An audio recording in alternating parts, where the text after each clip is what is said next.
It's time to focus on seniors with Helping Seniors TV.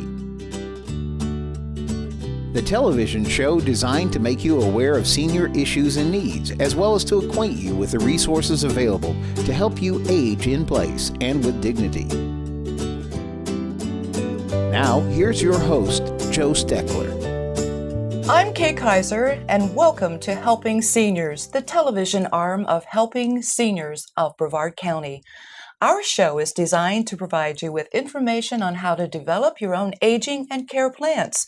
Our topic today is the Helping Seniors Charity Auction. Joining me today is Joe Steckler, President and founder of Helping Seniors of Brevard. Welcome, Joe. Thank you, Kay. It's different sitting in the side seat every day.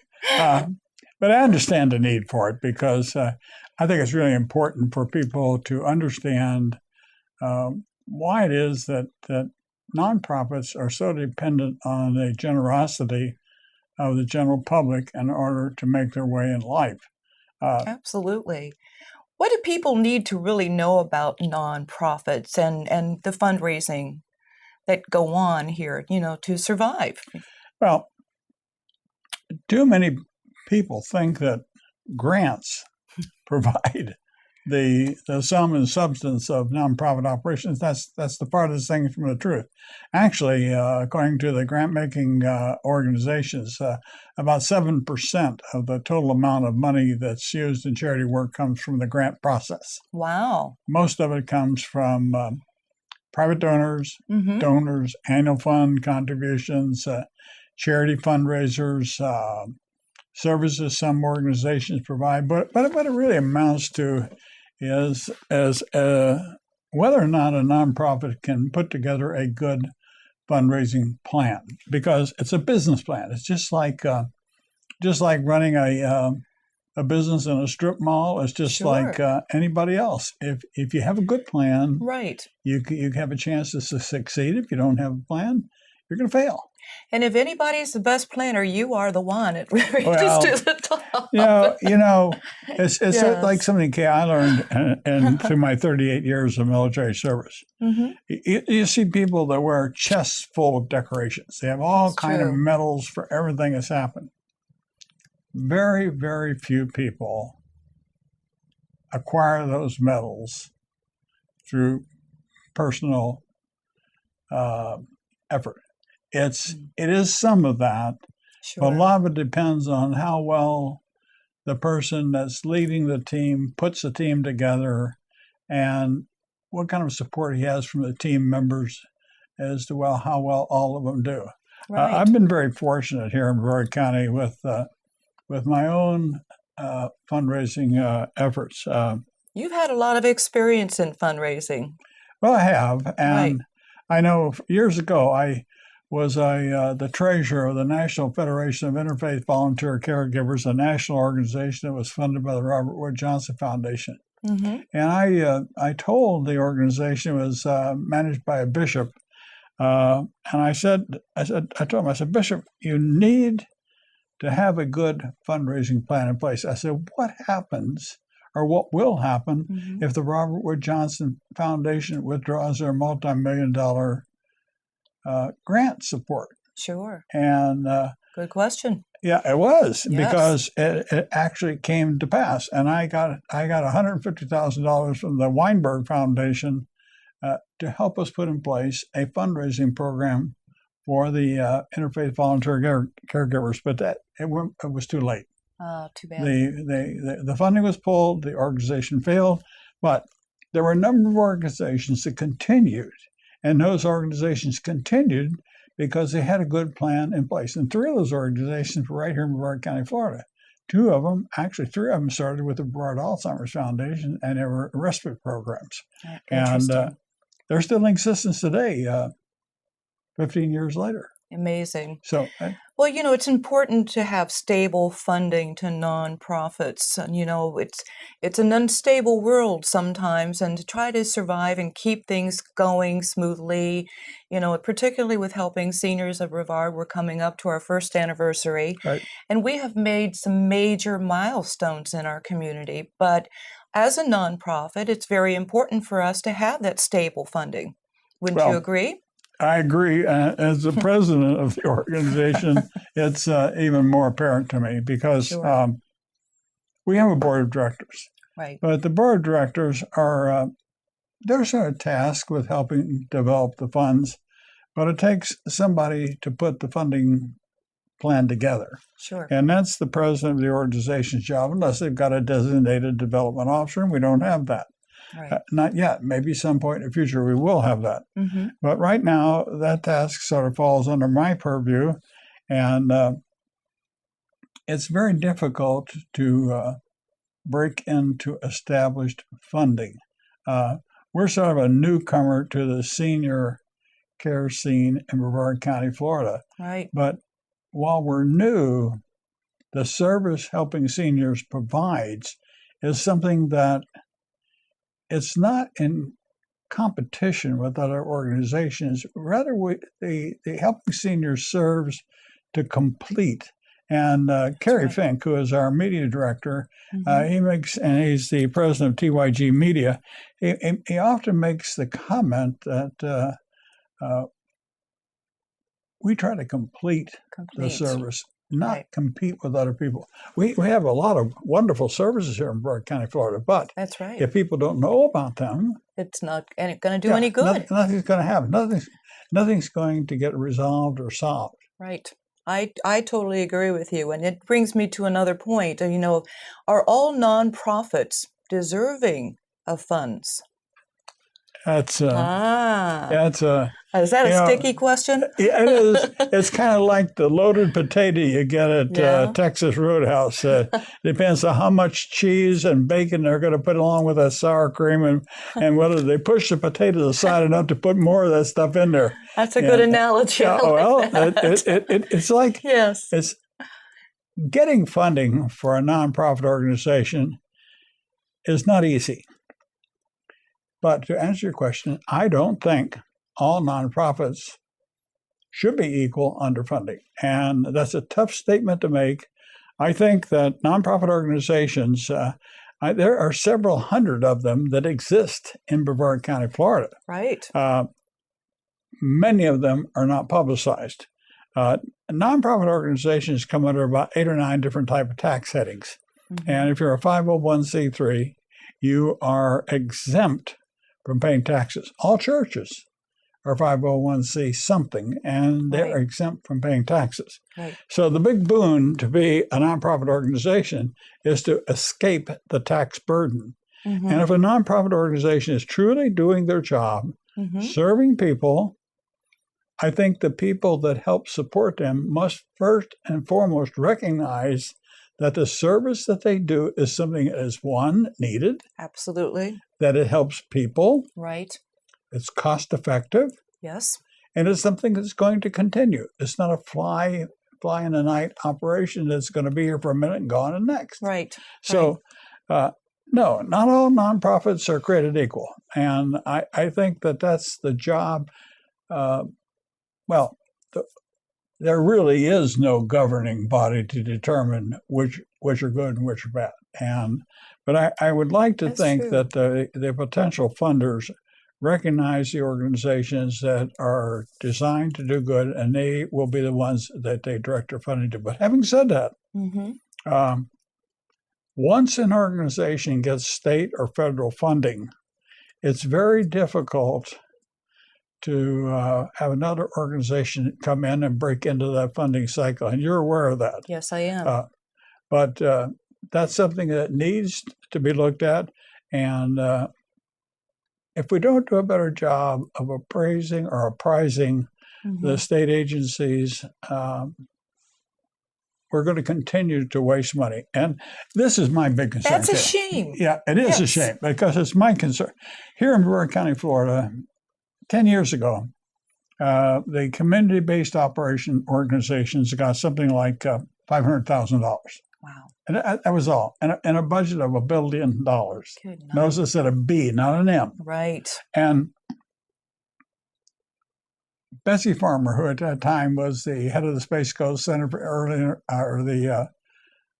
Space Coast Early Intervention Center, okay, and for children. Betsy and I took a group of people out to the county, and that day we were able to establish a new need for seniors and children that had disabilities and Alzheimer's, and we got funding increased to $900,000. Wow. And the next year we got it increased to $1 million. Today, 7, 8, 9 years later, the funding has regressed to $500,000. And that's not right. No, that's not. Yeah. If the people are watching our show today, will go to the Helping Seniors website, and they'll pull up a show that I did as the interviewer. I did a show with Daily Bread, John Farrell from Daily Bread, and with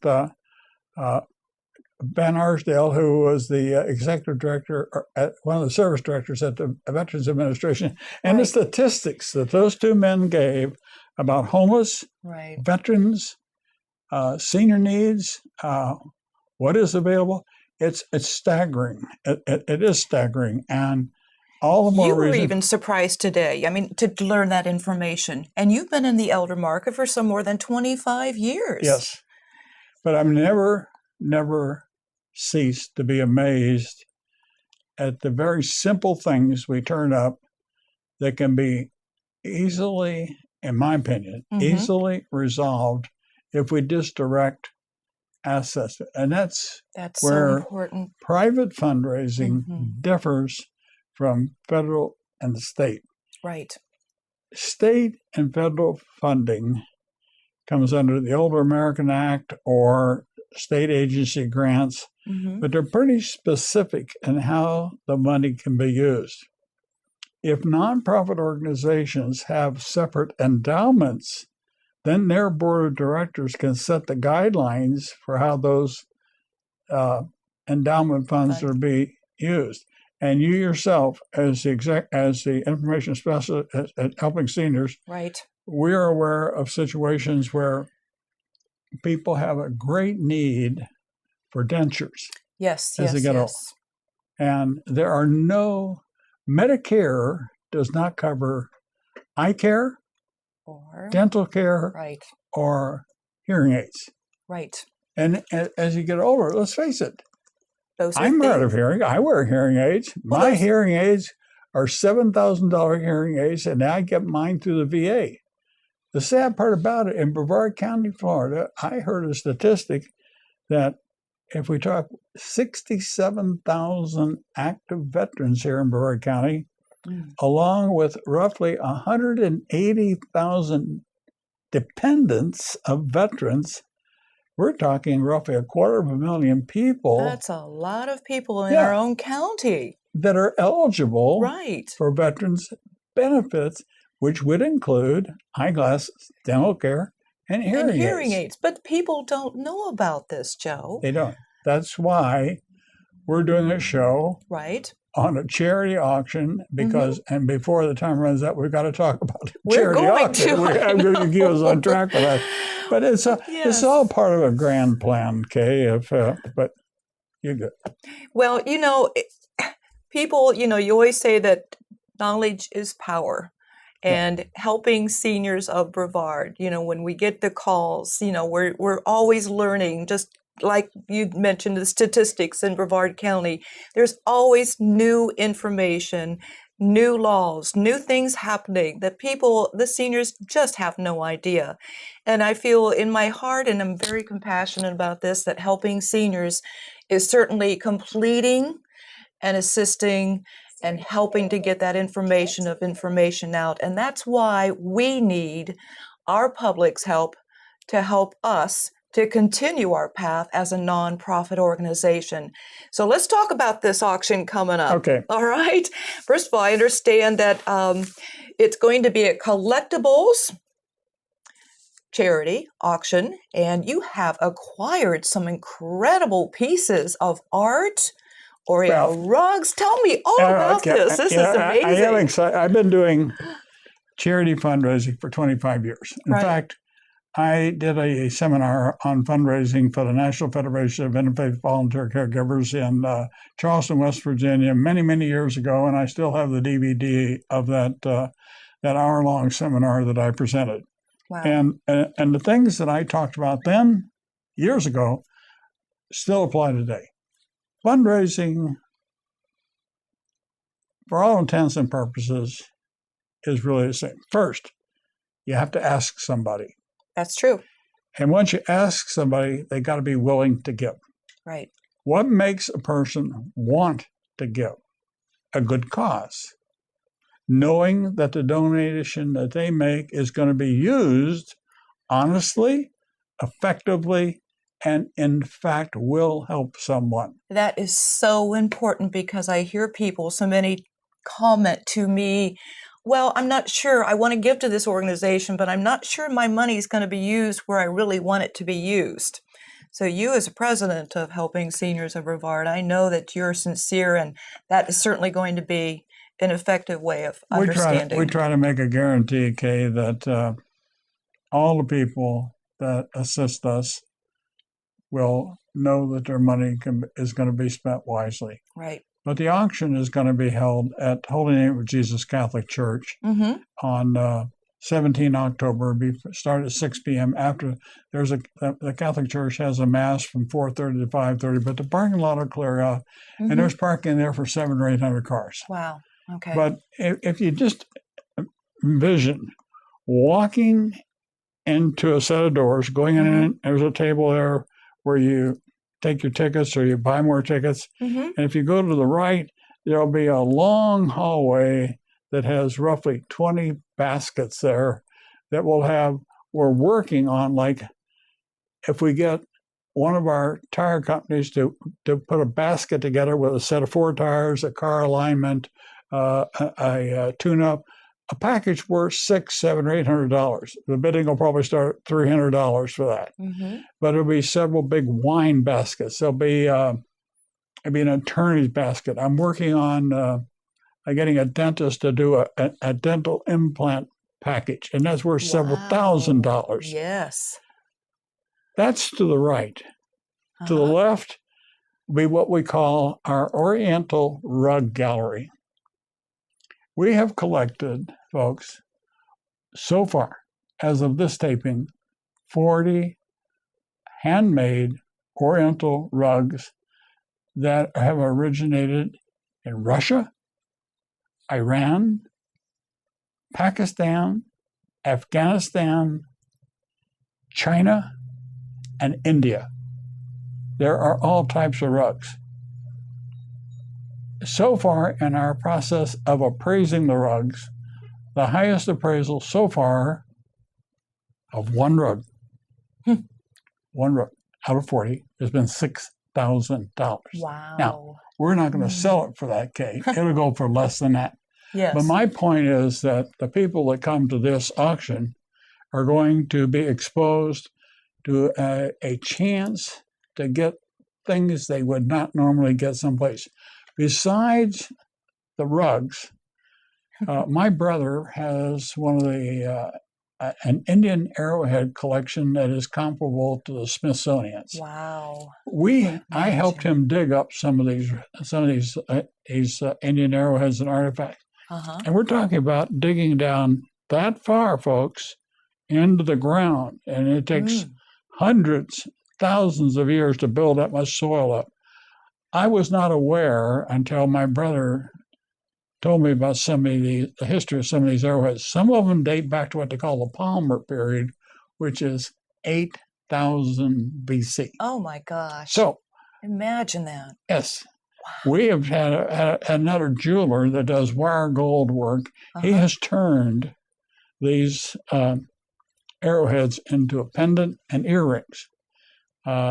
Some of them are the shape of arrowheads, other are what we call blunts. Right. And blunts could either be used to scrape the flesh off of a hide, or they could be used to knock down small game without destroying the body, so it didn't destroy the meat.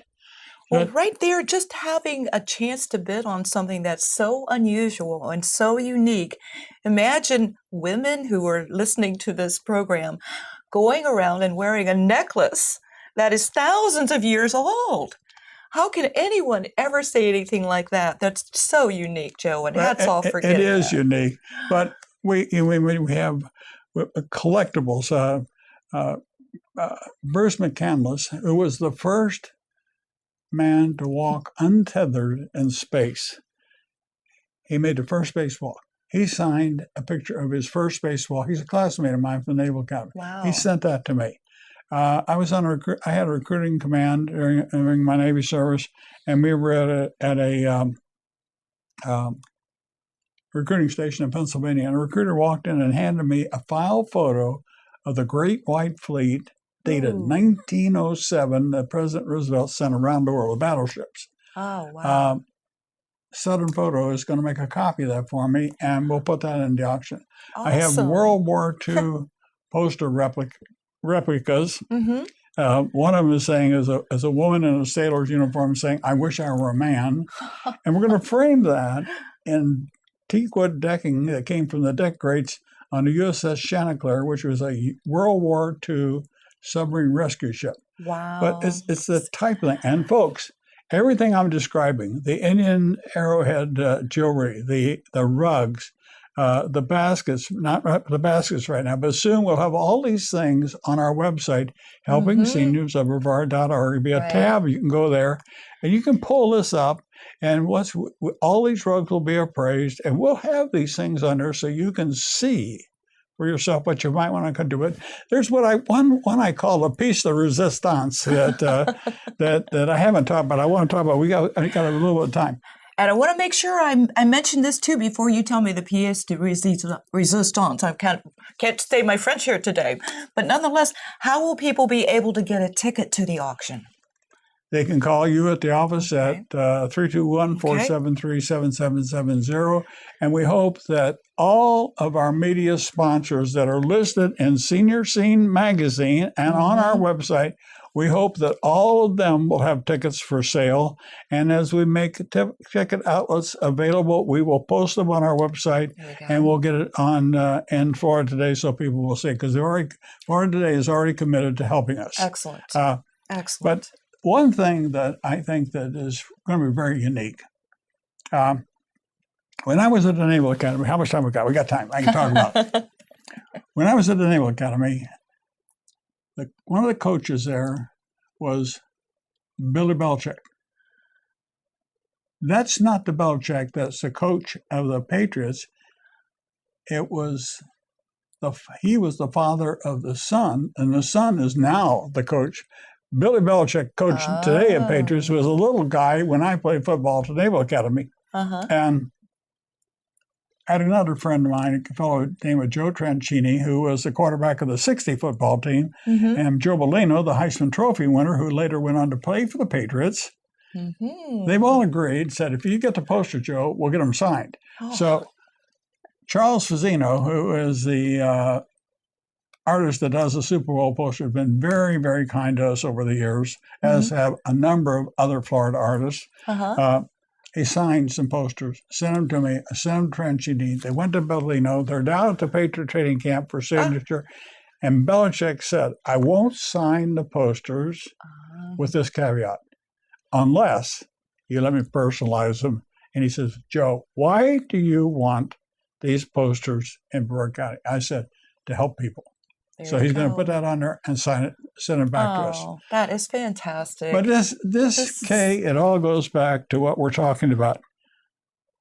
Nonprofits, fundraising, charity, getting people involved, and having a cause that makes it worthwhile. I think that the cause is the work that you do to help people through your case management, getting them help, getting them dentures, loneliness. We did one of the things that we didn't even talk about as a nonprofit. We are just today forwarding to the county commissioners 5 sets of the advocacy plan, which from the work of the Advocacy Council over the last 7 months to promote the development of an aging plan for Brevard County, Florida. And the survey needs show that 17% Yes. of the needs expressed by seniors. Over 300 seniors were surveyed. They said, we need more information. Information Is is key. And that's what makes helping Seniors of Brevard so unique, because we're providing so much outreach media, this show being one of them. How we can help educate people through the various print, the radio programs that you do, Joe Steckler. It all is getting out information and then being archived on our website, helpingseniorsofbrevard.org. So somebody who is looking for a specific subject is going to be able to put in the search tab and be directed to whatever outreach media. No one else is really doing that. In addition to the fact that the results of the Advocacy Council now to try to incur an aging plan in Brevard County. No one. And that's, we need money to survive, and that's why we're doing the auction. That's why we're doing a charity auction. Right. But the other part of the money that goes to help nonprofits like Helping Seniors is that we determined through the survey that people need a better information source. So that's why That's right. if they read the next month's issue of our newsletter, they'll see in September, they'll see a program in there called the Helping Senior Assistance Network, which we want to put together to provide a source of information and providers, service assistance, and people that will help people fairly, honestly, Absolutely. and at a good price. Absolutely. Well, I'm excited about the auction. I'm excited about people wanting to help us in keeping alive here. And I want to thank you for watching today's episode of Helping Seniors. And a special hats off to Joe Steckler for putting Helping Seniors of Brevard all together.